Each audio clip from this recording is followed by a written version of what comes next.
Nos da mucho gusto estar de nueva cuenta aquí en nuestro programa de Enfoque Cimarrón, un esfuerzo conjunto entre la Facultad de Humanidades y Ciencias Sociales y la Facultad de Economía y Relaciones Internacionales para dialogar sobre distintos temas de importancia a nivel local, nacional e internacional. El día de hoy queremos dedicar este espacio para platicar sobre un tema muy importante. Nos vamos a concentrar en América Latina, las problemáticas recientes que ha estado enfrentando varios países de América Latina desde el punto de vista económico, desde el punto de vista sanitario y desde el punto de vista social. Quizás con mayor fuerza nos vamos a concentrar en el caso de Colombia por las manifestaciones tan fuertes que hemos visto en semanas previas en dicho país. Y también para aprovechar a nuestra invitada especial el día de hoy, que es Alejandra Fajardo, precisamente colombiana, así que vamos a buscar pues que nos dé detalles, ¿no?, de lo que ha estado ocurriendo en Colombia. Carlos Moreira, ya lo conocen, y a Roberto Fuentes. Pues América Latina es una región que tiene retos importantes y que se ha rezagado en algunos aspectos desde el punto de vista económico, desde el punto de vista tecnológico, y también hay cuestiones de marginación o rezago fuerte en el tema de la concentración del ingreso. Hay muchas zonas también con altos niveles de pobreza, se vinculan algunos países también con temas de violencia fuerte, en fin, que hacen un escenario un poco complejo y que también ahora con el tema de la pandemia, pues vino y repercutió y profundizó quizás parte de estas desigualdades y ha generado una polarización social muy relevante en algunos países con mayor fuerza, y es parte de lo que queremos reflexionar el día de hoy aquí. Vamos a iniciar con Roberto Fuentes para, como siempre nos tiene acostumbrado, pues dé un panorama ahí con algunos indicadores de cómo se han comportado algunas variables para el caso de América Latina. Adelante, Roberto. ¿Qué tal? Mucho gusto. Buen día al público, a los expositores, como siempre, y a la invitada especial. Muy bien, mira, Natanael, particularmente para este tema, resulta complicado el tema de, eh, digamos, poner en la mesa la problemática a través de información estadística.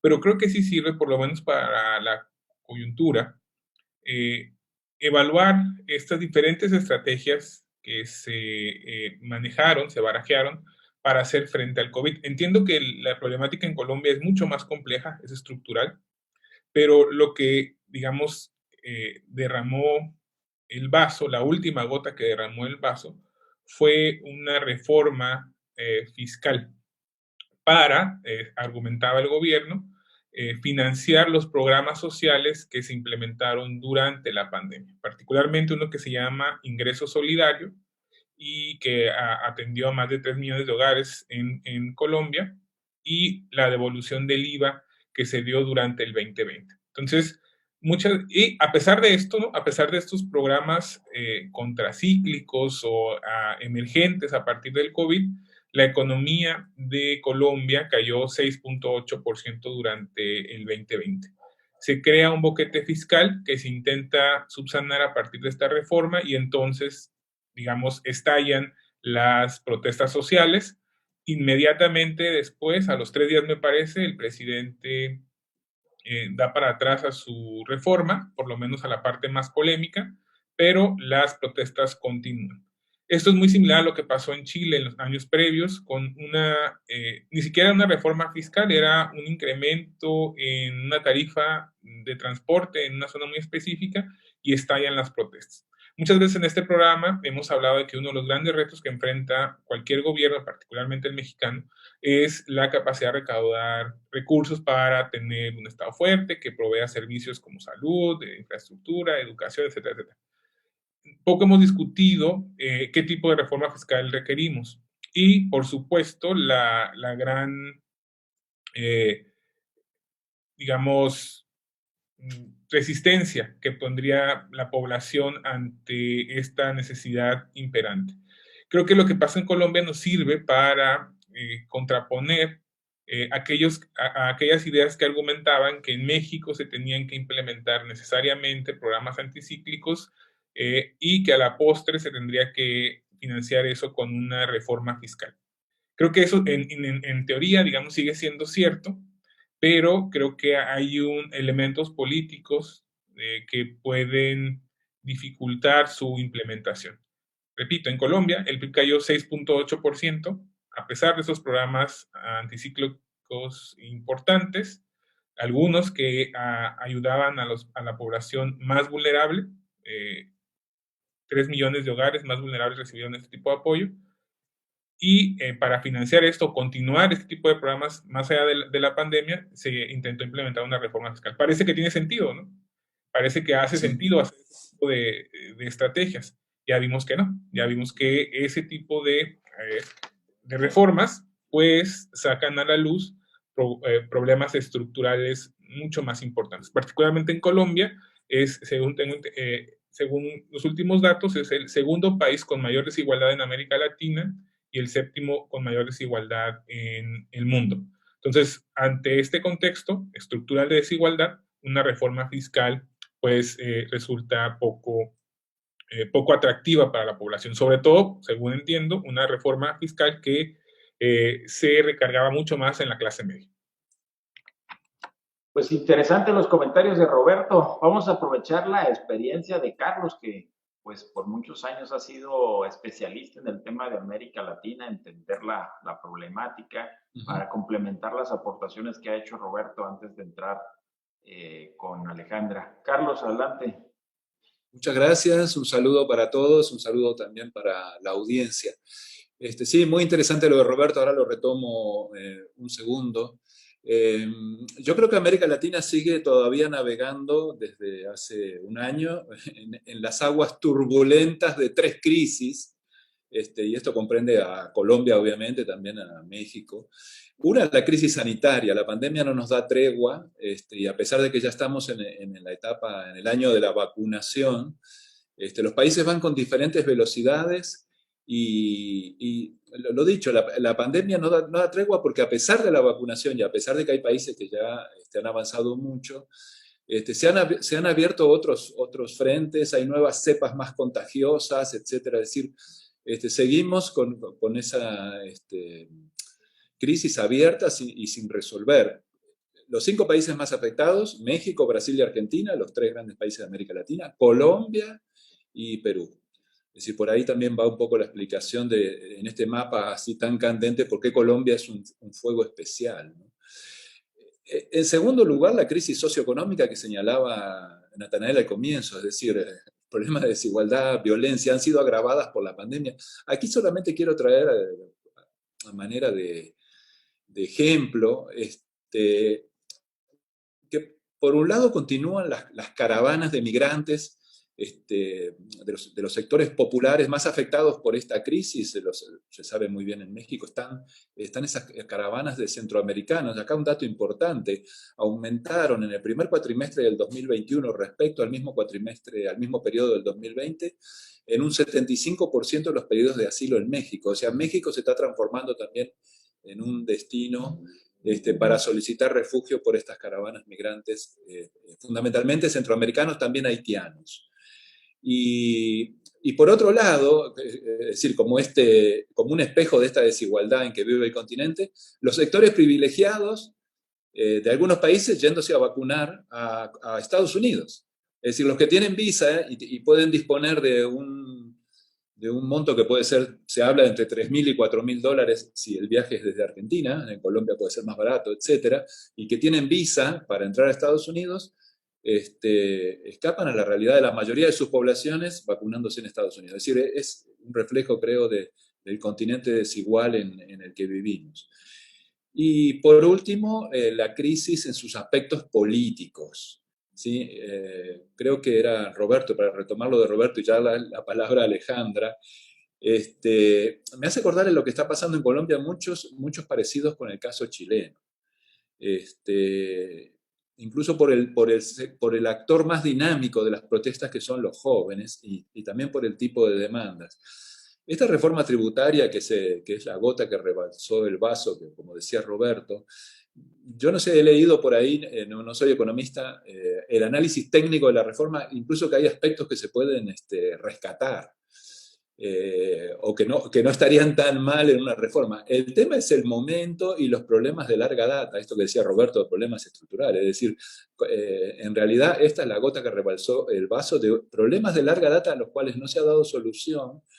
Habían tenido una pausa en Colombia, recordemos que el 2019 fue un año muy agitado en Colombia, habían tenido una pausa con la pandemia y bueno, ahora se retoma la agitación social y ustedes vean que incluso el presidente Duque retiró el proyecto a los pocos días que comenzaron las protestas y sin embargo las protestas no han aminorado, sino que las protestas se han incrementado, ¿no? Pero bueno, Colombia creo que hoy es hoy el país para analizar y ahí le dejo la palabra a Alejandro. Hola, muy buenas tardes a todos. Gracias, doctor Moreira, doctor Natanael y doctor Roberto por la invitación que me hacen a este espacio, que para mí es muy importante y significativo porque es un espacio que permite también contextualizar a los jóvenes mexicanos que ven este programa, a todos los que ven, jóvenes, adultos, mujeres, mayores, que ven este programa porque de alguna u otra forma puedo transmitirles un poco del mensaje real de lo que está pasando en el país con objetividad y de pronto también mostrándoles algunos puntos que si bien es cierto, de pronto no alcanzan a entender o a comprender porque, como ya lo mencionó el doctor Roberto y el doctor Carlos, este estallido social deviene de unos problemas estructurales que no son de ayer, ni de hace un año, ni de hace 2 años. Y para partir de pronto hablando sobre estas consecuencias actuales, yo tendría que abordar unos elementos muy importantes y significativos que hacen mella en lo que el doctor decía. ¿Por qué si se retira la reforma, sigue las protestas, siguen los jóvenes en la calle, sigue el paro activo? Y esto tiene que ver con unos elementos que ha venido o con unos puntos claves que ha venido la comunidad, la ciudadanía exigiéndole al gobierno. Estos puntos tienen que ver con temas de reforma agraria, una reforma que ha querido desde la década de los 60, de los 70, lograr un impacto en el desarrollo económico del país, entendiéndose que Colombia antes, en la década de los 50, 60, tuvimos un periodo en el cual dominaban 2 partidos políticos, se les reconoció como el Frente Nacional, ¿sí? Dominaban los partidos de derecha, los liberales y los conservadores, se repartían el poder durante 4 años y pues digamos que eso en el tiempo no es conveniente para los proyectos sociales, económicos, digamos para desarrollar como un camino de desarrollo para el país, ¿no? Entonces, en esa repartición de poderes, quienes siempre se vieron afectados y perjudicados fueron la población civil, el campesino. Pues digamos que todas las reformas y los acuerdos que se empezaron a abordar en aquella época favorecieron a los grandes latifundistas o terratenientes. Y aquí hay que resaltar algo importante que aún hoy, en el 2021, es uno de los puntos críticos que exige y por los cuales sigue peleando la ciudadanía. Y es que el 70% de la tierra está, digamos, le pertenece tan solo a un 5% de grandes terratenientes. Y digamos que este porcentaje ha aumentado en las últimas décadas, de los 90 hacia adelante, porque hay muchas zonas de resguardo que fueron usadas o que fueron arrancadas de los dueños, que son población indígena y población campesina. Esto debido a la violencia política, al narcotráfico y a otras cosas que fueron surgiendo a lo largo de la historia política del país. Entonces, en la década de los 60 se creó un movimiento alterno al cual se le reconoció el partido guerrillero Las FARC, ¿sí? grupo al margen de la ley que buscaba esa reivindicación ante el gobierno, la redistribución de la tierra, la mejora económica, inversión en infraestructura. Y digamos que a partir de todas estas necesidades que habían en el momento, pues ellos decidieron armarse y luchar en contra del Estado. Ahí es donde se forma, digamos, como tal, los inicios de la guerrilla. El Estado nunca atendió las peticiones de este grupo al margen de la ley, peticiones que hoy, 60 años después, siguen haciendo mella en la población. Y esto, pues digamos que ha venido agudizando toda la situación política, social en Colombia. ¿Por qué? Porque yo les digo a mis estudiantes, les hago esta pregunta: ¿qué hubiese pasado si los partidos de turno, los partidos de Pastrana, de López Michelsen, de Turbay, hubiesen atendido ese llamado de la redistribución de la tierra y hubiesen, digamos, trabajado en una buena reforma agraria para que la economía del país no dependiera de lo que hoy se conoce como el liberalismo económico? Se dio a partir de la apertura económica, la llegada de transnacionales, y pensar que el petróleo, los minerales y otros renglones de la economía eran más fuertes que quizás trabajar en la tierra y trabajar en un buen desarrollo económico del país, ¿no? ¿Qué hubiese pasado? Quizás la guerrilla no hubiésemos firmado el acuerdo de paz, no hubiese guerra, no hubiese pasado muchas cosas, ¿no? Si en ese momento se hubiese atendido ese estallido social que hubo en esa época.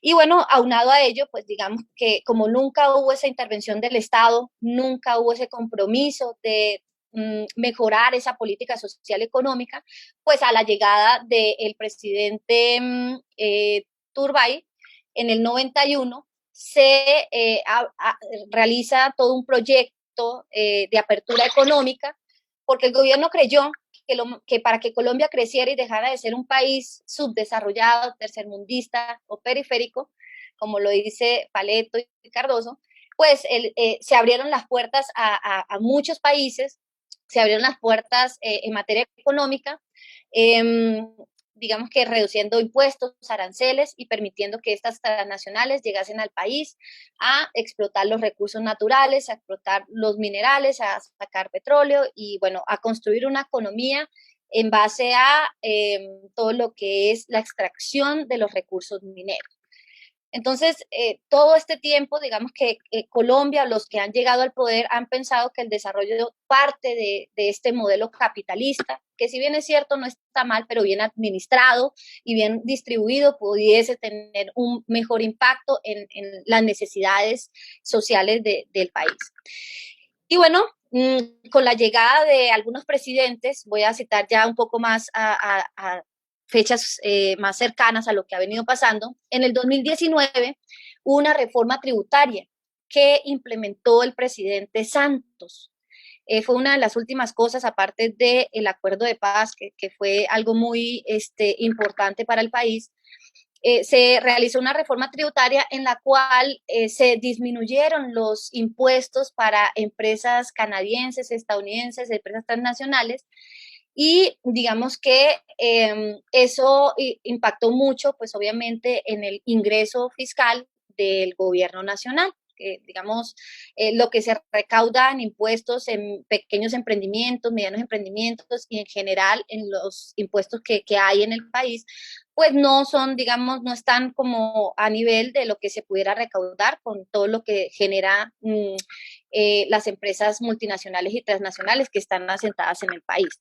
Entonces, esa reducción de impuestos, de aranceles, de prebendas a estas empresas, digamos que hacen parte de ese hueco fiscal que hoy por hoy quiere recuperar el gobierno a partir de esta nueva reforma. Pero aunado a ello, digamos que el gobierno nacional, bueno, ya en el gobierno actual, el gobierno del presidente Duque, durante la pandemia ha hecho o hizo unos movimientos económicos con el presupuesto nacional, como por ejemplo, la compra de dos aviones de guerra por más de 4.000 billones de pesos. Bueno, eso en pesos colombianos es mucho dinero. dinero que, pues digamos, en el año pasado, este año, no se necesitaban aviones de guerra, pues para absolutamente nada, ¿no? Más de 5.000 millones en compra de gorras, uniformes para la policía, que en este momento de pandemia, pues creo que son dineros que no se deben gastar. Sumado a eso, se encontró, digamos que los periódicos que no son los periódicos convencionales, mostraron que el gobierno nacional había gastado de parte del presupuesto que se había delegado para atender la pandemia 3.500 millones de pesos en publicidad, o sea, en crearle un programa al presidente de la República para que hable todos los días a las 6 de la tarde, no sé, de la pandemia, de su plan de gobierno y de muchas cosas, dinero que evidentemente pues se saca del fisco nacional y que en este momento de emergencia pues pudiera atender otras necesidades. Esto ya suspendió ese programa, ¿verdad? Sí, ya lo suspendió porque con todo esto del paro, pues digamos que digamos, los índices de favoritismo han bajado muchísimo para este presidente. Entonces, ya no es negocio que lo vean hablando como lo hacía, digamos, todos los días a las 6 de la tarde. Y por ahí pasa la cuenta de muchas cosas que se han venido gastando con el presupuesto nacional en medio de la pandemia. Entonces, llega la reforma tributaria. Una reforma tributaria con decirles que hasta iban a cobrar impuesto a los ataúdes. Uno se muere y va a tener que pagar impuesto al cajón donde va a ser enterrado, ¿no? Y muchas cosas que de entrada pues no tienen sentido. Por ejemplo, no tiene sentido que una empresa multinacional, transnacional, pague los mismos impuestos que un pequeño y mediano emprendimiento. Y ya de entrada, los pequeños y medianos emprendimientos no legalizan sus negocios porque para ellos ya es mucho dinero. Digamos, en comparación con lo que debería pagar una empresa realmente que tiene un capital de más de $500,000 o más, mucho más, pues pagando lo mismo que una empresa local, que de entrada ya es mucho dinero porque es el 34% del valor total del ingreso que tiene la empresa o la mediana empresa o la pequeña empresa, pues eso ya es injusto de entrada. Hacer empresa en Colombia es imposible. ¿Por qué? Porque es muy complicado acceder a todo lo que pide el gobierno. Pero para quienes lo tienen y les cobran tan poquito, pues es un negocio porque viene, se instala, paga mano de obra calificada muy barata y aparte los impuestos son mínimos. Entonces, bueno, querer hacer esa reforma y tratar de incrementar el IVA a la luz, al agua, de que la población de estrato medio, porque aquí en Colombia estamos divididos en estratos, aquí hay hasta 6 estratos, el 1 es el más bajo y el 6 es el más alto. Entonces, los estratos medios son los estratos 3, 4 y 5. Y a ellos, pues a ese sector recaía pues parte de la propuesta de reforma tributaria. Se incrementaban los ingresos, los servicios, impuestos al internet, bueno, a todo tipo de comida, los huevos, el aceite, todo, de tal manera que si uno hace una reflexión hacia atrás de lo que este partido nos decía en su momento de campaña, no voten por la izquierda porque nos vamos a volver como Venezuela. Y con esta reforma, en algún punto, digamos, hablando en temas de comida, de alimentación, de seguridad alimentaria, pues de que en Venezuela hubo un tiempo en el que no se podía ni comprar la harina pan, que es un alimento básico de nuestra canasta familiar. Hacemos las arepas venezolanas y colombianas, son muy parecidas. Y si hacemos esa reflexión frente a lo que traía esa reforma, pues una persona que gana un salario mínimo, no hubiese un salario mínimo y un poquito más, digamos que comprar huevos, carne y otros implementos básicos de la canasta ya le sería imposible de entrada. Entonces, digamos que todo eso empezó a generar como esa preocupación, pero lo que revienta, digamos que el estallido, pues un poco más fuerte, es que sumado a esta reforma tributaria, venía una reforma a la salud. Una reforma a la salud en la cual este modelo es un poco similar al modelo estadounidense, en el cual pues si tú quieres tener acceso a la salud para X enfermedad, pues vas a tener que pagar unas pólizas y unas cláusulas y un montón de cosas que si hacemos, vuelvo y repito, esa reflexión frente a lo que gana una persona un salario mínimo, que es menos de 2.500 pesos mexicanos, como 3.000 pesos mexicanos, un salario mínimo, pues pagar, y ya de entrada le descuentan salud, pensión, ARL y todo lo que le piden a uno acá, pues ahora sería mucho peor el acceso a la salud porque estaría, digamos, favoreciendo a las EPS, que son las entidades prestadoras de salud, que eso también fue un negocio redondo, y perdóneme que sea tan directa, que armó el presidente Álvaro Uribe en el momento en el que hizo la reforma a la Ley 100 de salud, porque es que ya venimos de reforma tras reforma, pero esas reformas lo que han hecho es favorecer a las grandes empresas en el país. Y eso no es una mentira de nadie, y aquí en Colombia esa es la reflexión que se ha hecho. Ya no podemos más, ya no podemos seguir permitiendo. Y para entrar ahí el tema específico que observamos de la movilización, digamos, yo creo que ha sido una explicación bastante extensa y muy clara lo que nos has regalado de lo que ha venido ocurriendo en Colombia y de lo que pues llevó a estas manifestaciones tan fuertes, pero entendiéndote un poquito de que si bien es cierto es la reforma tributaria lo que detona, pues había ya antecedentes, ¿no? Un desgaste social importante por reclamos no atendidos por este gobierno y previos, ¿no?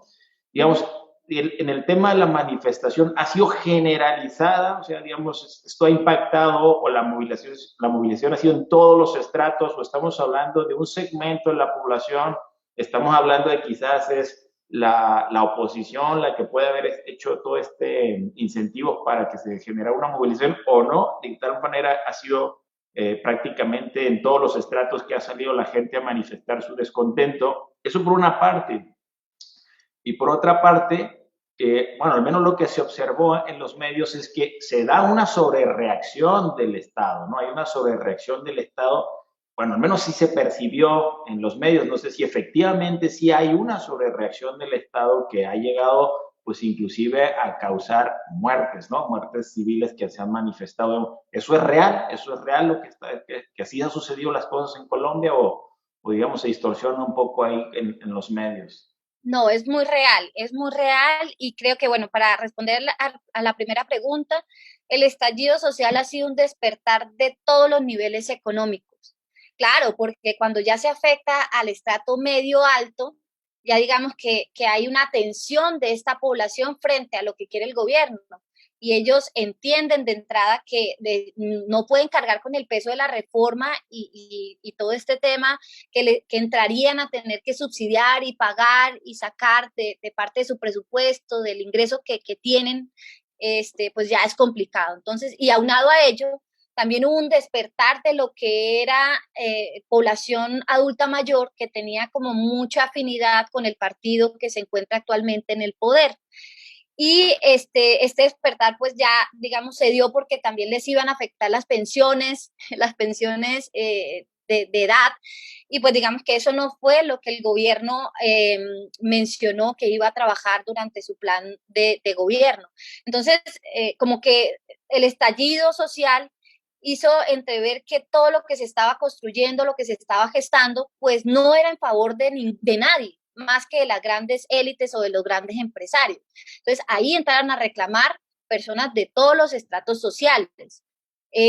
Aunado a ello, pues digamos que detrás del presidente actual, pues es bien sabido en el país que tenemos la figura política de Álvaro Uribe Vélez.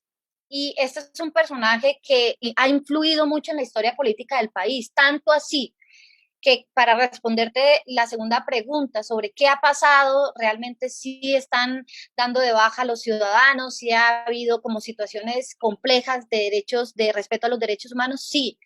Se incita a la violencia a través de este personaje, porque también los medios digitales, hoy el marketing y la mercadotecnia política influyen muchísimo en las decisiones y en el accionar político. Entonces, este hombre ha dado una serie de mensajes, ha transmitido una serie de mensajes que han hecho, que han ejercido presión ante el presidente actual y que lo han llevado a tomar decisiones frente a esta presión que ha hecho este expresidente. Y uno de estos es que la fuerza pública atente contra la integridad de los marchantes, de los protestantes, que por derecho constitucional pueden manifestarse de manera pacífica exigiendo sus derechos. La protesta social es un derecho aquí en Colombia y está protegido por la Constitución política. Pero ¿qué ha pasado con el gobierno? La fuerza pública ha excedido su poder, ha excedido sus acciones y hemos tenido casos, el de Lucas, el de Santiago, bueno, muchos jóvenes, incluso hubo uno que murió lamentablemente en un en vivo en el cual el SMAT, que es la fuerza alterna que se supone que se creó para contener este tipo de situaciones, pues atentó con la vida del joven y muere en medio de un en vivo en una manifestación pacífica en donde se estaba haciendo una velatón. Y bueno, de ahí en adelante todo lo que ha pasado en el país es caos, es inseguridad, es uso excesivo de la fuerza pública y aún más preocupante, se han venido gestando, organizando grupos de personas civiles con armas para atacar a los manifestantes. Aquí se le conoce este tema como el nuevo paramilitarismo o el paramilitarismo urbano, porque es que salen en los videos y en muchas fotos estos ciudadanos de bien que se hacen denominar, que están tratando de cuidar y de proteger el bien común, vestidos de civil al lado de la policía. Entonces, si no hay una intervención de la policía para evitar que una persona lleve un arma y atente contra los manifestantes, pues entendemos que el gobierno ha venido aceptando este tipo de acciones. Sumado a eso, se podría decir que hay dos tipos de estrategia, digamos, la estrategia que está buscando pues, lograr el consenso, pacificar, cumplir hasta donde sea posible por parte del gobierno, pero hay una estrategia también de intimidación a través de la violencia para reprimir a los manifestantes en este caso.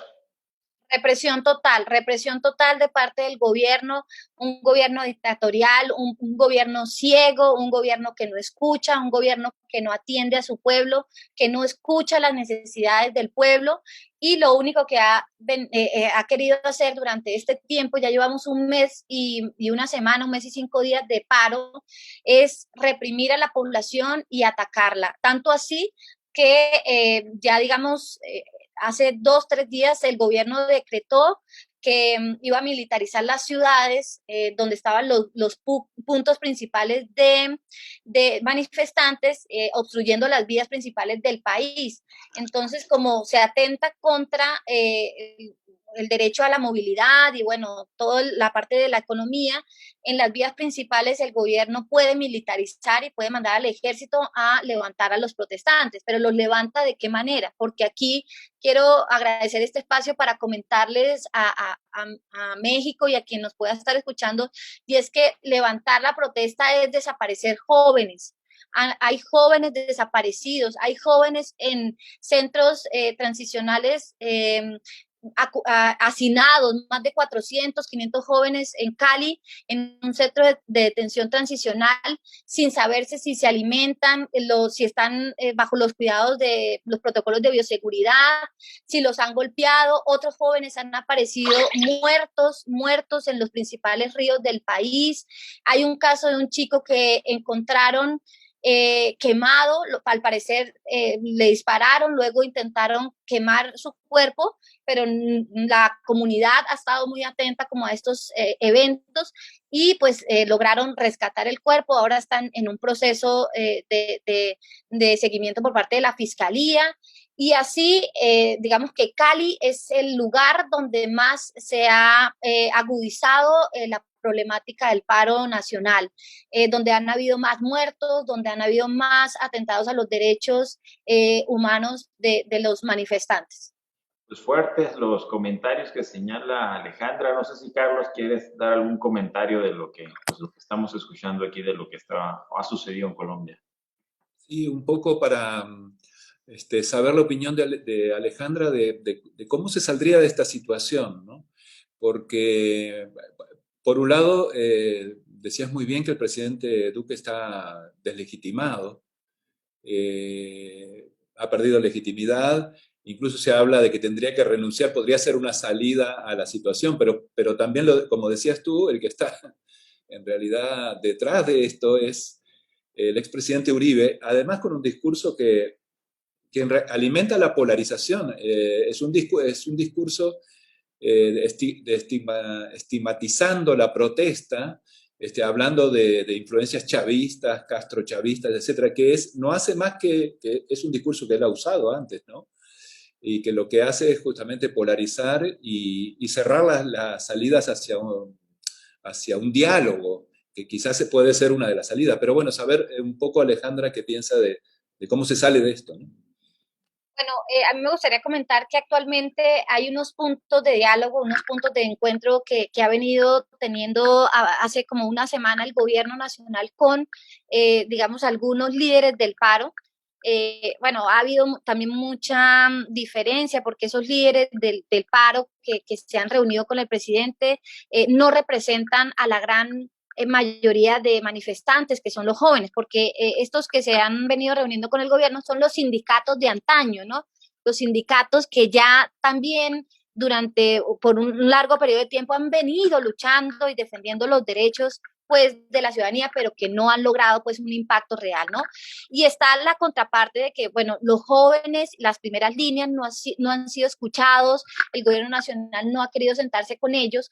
Hay un pliego de 23 peticiones que hicieron, que salió de todo este estallido social, y digamos que gran parte de esas peticiones podrían ser el inicio. Si bien es cierto, el Estado ya le queda menos de un año el gobierno, perdón, de turno, ya le queda menos de un año para finalizar su tiempo de presencia en el poder, sí es el inicio para que los gobiernos venideros o quien asuma el poder, pues siga trabajando y contribuyendo en estos puntos claves. Uno de ellos es todo el tema de el ingreso al presupuesto para la educación, mejoramiento a todo el sistema educativo, el mejoramiento a la salud, reformas que de alguna forma impacten la economía del país, más apoyo a la micro, mediana y pequeña empresa, digamos todo el tema de la protección de los recursos naturales, que ese es otro de los temas fundamentales por los cuales también se ha venido peleando, en donde incluso el gobierno... en la campaña se habían hecho otras promesas que no se han cumplido, ¿no?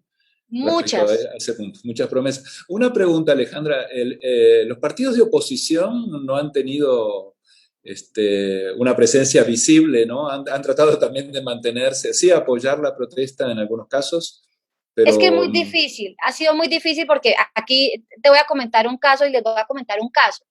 ¿Qué pasa? El gobierno nacional, como dicen ustedes anteriormente, ha tratado de estigmatizar la protesta y muchas acciones sociales partiendo de señalamientos de izquierda o de que nos vamos a volver como Venezuela, usando el chavismo pues para meter terror, ¿no? Una política en el cual nombrar a Venezuela es como decir el coco de lo que nos puede pasar a los países latinoamericanos, porque si uno piensa en la izquierda frente a las reflexiones que hacen los de derecha, pues es terrible pensar que llegue alguien a la izquierda al poder, ¿no? Entonces aquí lo que ha pasado es que el gobierno sí, evidentemente le ha echado la culpa a la izquierda, particularmente a un político que es Gustavo Petro, que es el más visible dentro de los que se han venido moviendo, pero ha creado está empezando a generar esa campaña de terror frente a la izquierda nuevamente y digamos que los demás políticos han estado mediando de manera pasiva porque ellos lo que han manifestado es la lucha no es de nosotros, es de los jóvenes, es del pueblo que busca la reivindicación social. Entonces, sí han estado marchando, sí han estado generando tweets, apoyando, por ejemplo, hubo en el Senado, en el Congreso, hubo un evento de moción de censura para el ministro de Defensa del país, justamente por las muertes y por todo lo que ha habido, y ellos han respaldado como esos espacios, pero como tal que ya se visibilice pues un partido al frente liderando esto, no se ha querido hacer y no se ha querido tocar, y eso me parece que es muy bueno porque deja entrever que no se están moviendo los hilos como lo manifiestan los otros partidos de derecha. Excelente, Alejandra, pues ahora sí que muy interesante todo lo que nos comenta y sobre todo pues de alguien que está viviendo o ya ha podido observar de cerca el tema. No sé, Roberto, si tú quieres hacer algún comentario o no, o alguna pregunta inclusive, Alejandra, para aprovecharla. No, me parece que quedó muy claro lo que Alejandra nos comparte. Creo que tenemos que tomar nota para, como país, ¿no? Sobre ciertos elementos que a mí me parecen muy similares entre México y Colombia. Uno, el tema claramente de fiscal, que ya tal cual lo dice Alejandra, podríamos cambiarle Colombia y decir México, y es lo mismo, ¿no? Los grandes transnacionales, las grandes empresas no pagan impuestos, la clase media es la que más paga. Cuando se intenta hacer una reforma fiscal, pues todos protestamos, a nadie les gusta pagar impuestos. Súmese el tema de la corrupción en ambos países, la falta de transparencia en el uso de recursos públicos, pues, adiciona la desconfianza, inclusive en reformas fiscales que tienen elementos positivos como los de Colombia, que son opacados por la desconfianza.